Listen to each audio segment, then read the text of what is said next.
ऐसा कार्यकर्ता मंच पर बैठा है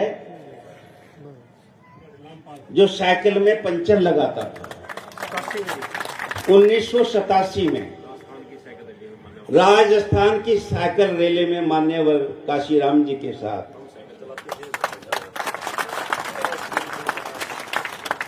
फानूस बनकर जिसकी हिफाजत हवा करे, वो शम्मा क्या बुझे जिसे रोशन खुदा करे। ये गरीब लोग जिस महापुरुषों के मिशन को अपने खून पसीने से सींच रहे हैं, यकीन मानो हरियाणा के लोगों, ये मिशन किसी से रुकने वाला नहीं है। हम अब की बार चंडीगढ़ की ओर चलेंगे और चंडीगढ़ की ओर कूच करेंगे। मैं इस अपने बड़े भाई का, जिसके चेहरे में मान्यवर काशीराम साहब नजर आते हैं मुझे, मैं आज साहब काशीराम जी के जन्मदिन पर इसका वेलकम करता हूं, इसका स्वागत करता हूं और इसका पैर छूकर मैं आशीर्वाद लेता हूं। बैठो, बहुत बहुत धन्यवाद। मंच पर बहुत सारे पदाधिकारी बैठे हुए हैं, मेरी प्रदेश की कमेटी के लोग बैठे हुए हैं और भी पदाधिकारी बैठे हुए हैं। मैं सबका नाम लूंगा तो मेरी बात अधूरी रह जाएगी। मेरा अभिवादन सब लोग स्वीकार करें, जिसका नाम भी छूट गया वो भी स्वीकार करें।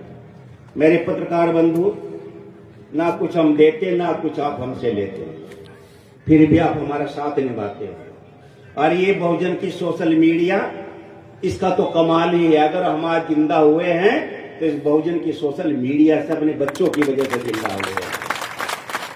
बस इतना काम कर लेना मेरे बच्चों, अगर कोई बहुजन समाज पार्टी के खिलाफ नेगेटिव लिखने की कोशिश करे, उसको आप स्वयं ही जवाब देना, हमें जवाब देने की जरूरत ना पड़े इसको।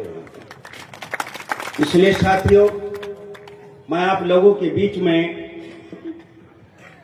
आज, मेरा हौसला भी बहुत बुलंद हुआ है और आप लोगों के बीच में कुछ बातें लेकर के आया हूं।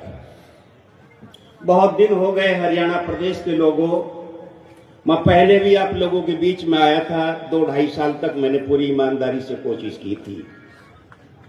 मैंने आपके दर्द को महसूस किया था, मैंने यहाँ के बामसेब के संघर्ष को देखा था, मैंने यहाँ पर सब समाज के, दलित समाज के संघर्ष को देखा था और मैं कोशिश की थी आपको कि आपको सत्ता की ओर लेकर के चलो।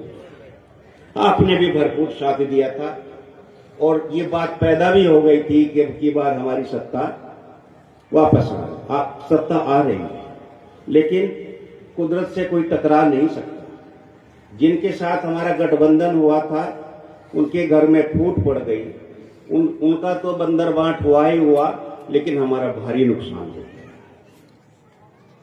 हम बहुत बैकफुट पर आ गए और ऐसे बैकफुट पर आ गए कि मुझे तो वो भी सजा मिली जिसकी मैंने कभी जिंदगी में कल्पना भी नहीं की, लेकिन मैं कभी आपसे दूर नहीं हुआ। हरियाणा के लोगों का मुझे हमेशा सहारा और स्नेह मिलता रहा और मैं बहुजन समाज पार्टी के राष्ट्रीय अध्यक्ष आदरणीय माननीय बहन जी का दिल से मैं बहुत शुक्रगुजार हूं, धन्यवाद करता हूं कि उन्होंने जो मेरा हरियाणा में जो सपना टूटा था, उस टूटे हुए सपने को लेकर मैं अपने लोगों के बीच में फिर से आया हूं आपका सहारा लेने के लिए। मैं अपने सपने को देखना चाहता हूं कि मेरा एक गरीब का बेटा उत्तर प्रदेश की तरह 2027 में आदरणीय बहन जी लगी है, उत्तर प्रदेश में 5वीं बार माननीय बहन जी की सरकार बननी पक्का हो रही है बाबा साहब जी की तरह। लेकिन साथियों, हमारा चुनाव 29 में होगा और 2027 में यूपी की सरकार बन जाएगी।